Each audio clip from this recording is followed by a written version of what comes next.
completely different. You're about to see some musical comedy from Marcus French. So make some noise for Marcus.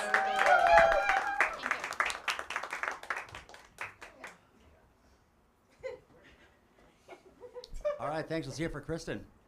Yeah, great job. Let's hear it for Joe and Cody in the Covert Cafe. Yeah, the place is great. You know, this is one of my favorite places, maybe second only to my back porch by a long margin. But I got squirrels that hang out on my back porch. Covert Cafe is sadly free. Oh.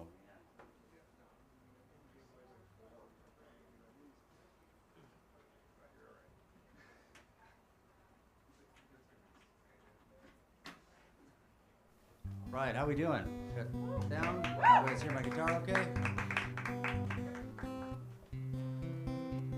Oh, first thing I'm going to talk about is important part of relationships, and that's boundaries. Right? You know, it's important. They got to protect them. But, sorry. But, you know, sometimes people challenge them. You know, like I dated somebody once who was testing boundaries, you know, like the Raptors, Jurassic Park. You know? You post more pictures of me on your social media. Cancel your plans with your kids and hang out with me. Let me see your phone. I just want to look for your photos.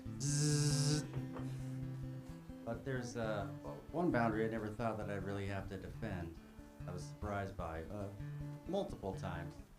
So I wrote a song, and it's really about like how there's some lines that shouldn't be crossed. Well, I've never felt this kind of way. I can't find the words to say just how much of you mean to me.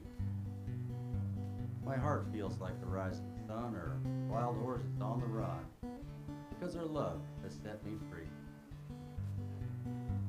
Well, I have your heart and you have mine, and I know our love will age like wine, but there's one thing I've been thinking through. It's the best thing I've ever had. I should be in it for all the good and bad, but I just don't want to poop in front of you. Boundaries, boundaries, boundaries. Get out, please. Get out, please. Get out, please. Our souls have become intertwined, and the closer I look, the more I find infinite things to love about you. Well, our roots grow together like mighty oaks, and I adore the feeling that thought provokes, but I'll still close the door for number 2. Boundaries, boundaries, boundaries.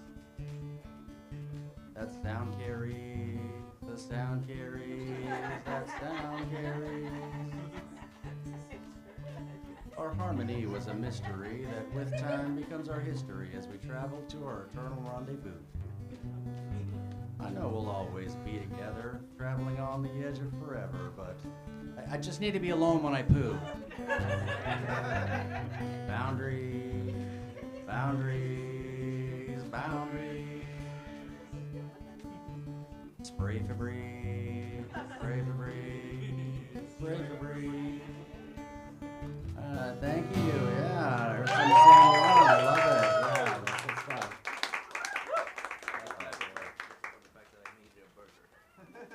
Oh man, so next thing we're going to talk about a little bit is being creepy.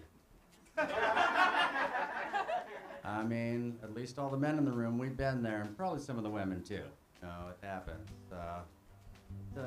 Sometimes it's not on purpose. You know, I realized it when a few months back there was a young female comedian who had a lot to drink and a mic. I was trying to get her a ride home so she'd get home safe, and I realized all the things I was saying were the same things a predator would say. No, I'm just looking out for you. Come get in my car. Come on, what's your address? You know? It reminded me of a story a long time ago. A woman told me about how she was walking home late at night, and there was a man following her, and he was walking faster than her, so like he was catching up with her, and it made her really nervous. So I was in a similar situation a couple weeks later, and I thought, I'll just hang back and kind of keep pace so I don't make her nervous. Well, now I'm just stalking her, you know? Like, that's worse. I'm trying to figure out where she lives. You know, even It's accidental a lot of times, and sometimes, it's the guy wants something, maybe attention or something. And it's still accidental, even if it's not okay. Like, to hear things like, with a body like that, I'm not surprised you're a runner. Your squat form could use some work. Let me know if you want some pointers. I couldn't help but notice the groceries you got there are heavy if you need a hand. By the way, guys, if you ever find yourself saying I couldn't help but notice, you don't need to follow up with that. You know what I mean? You can notice and not say anything, right? You gotta watch out for those other guys. They're only interested in one thing. What are you interested in, pal? What are you thinking about? I'm sorry for being creepy. Wasn't sure if you could see me. I swear I wasn't trying to follow you home. And I didn't take your picture when I took out my phone. I wasn't staring at your ass. I really am just not that fast. I understand if you reprehend, but please don't tell your big boyfriend. 'Cause I'm really not that sleazy,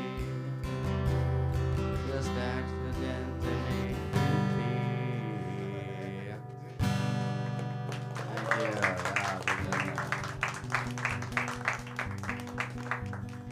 All right, I got one more thing I want to run through. It's a story about a time I was working in southern Kansas, in a really small town. So I was working construction. There was only two places for us to get lunch. There were restaurants right across the street from each other. And they're both Mexican places. One where they didn't speak English, and one that was run by the whitest family in Kansas. So I'll let you guess which one had better food. So at the one where they didn't speak English, so that was a problem. Like, I don't speak Spanish, I took French in high school because I had a crush on the girl in the class. I went on to marry that girl. Not really. She laughed at me and called me a loser, and now I do comedy. So here we are. So this restaurant, it was like a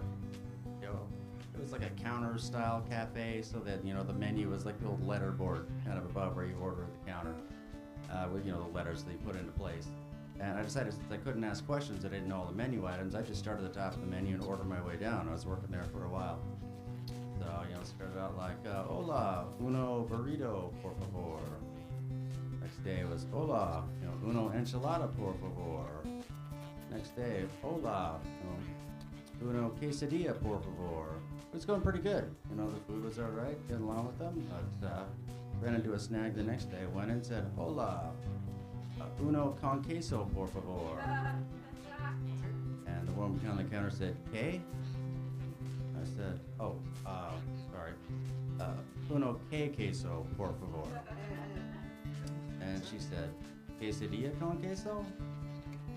And that's when I realized that quesadilla con queso was one item that was too long for one line, so it's split into two. Yeah. So I like to think about that from her point of view by switching the language around. So I came into the place with just the most confidence in the world and said, hello. One with cheese, please. And she said, what? And I said, oh, one what cheese, please? And then she said, quesadilla with cheese? I said, sí. So the other place across the street, it's like a sit-down place with menus. They serve your typical Mexican fare, but with the Caucasian twist of making it without flavor. It was like they used good ingredients, but like the taco meat, it was just ground beef, Like, seriously, the food was so bland, I don't think you could accurately call it cultural appropriation, Gringo Mexican restaurant, gotta use more spice. Can't just use salt and call it Spanish rice. mean, it's just rice at that point, right? Yeah. Anyways, so it was a sit-down place on the menu, so you could ask questions, which was great because I had one question about an item on there they had called the Mexican grilled cheese. And my question was, what is that? And the waiter said, oh, it's great. My brother invented it. What we do is we take a flour tortilla and we put cheese in it and fold it in half. All right, and then we put butter on the outside and then we fry it up in a pan. It's really good. Cut it into pieces. You can dunk it in salsa or sour cream. And I said, you mean a quesadilla con queso? He said, I'm sorry, I don't speak Spanish. All right, everybody. I think I'm a little early on time, but that's all I've got. Thanks, everybody, for listening. Have a great night. Thanks again for our host.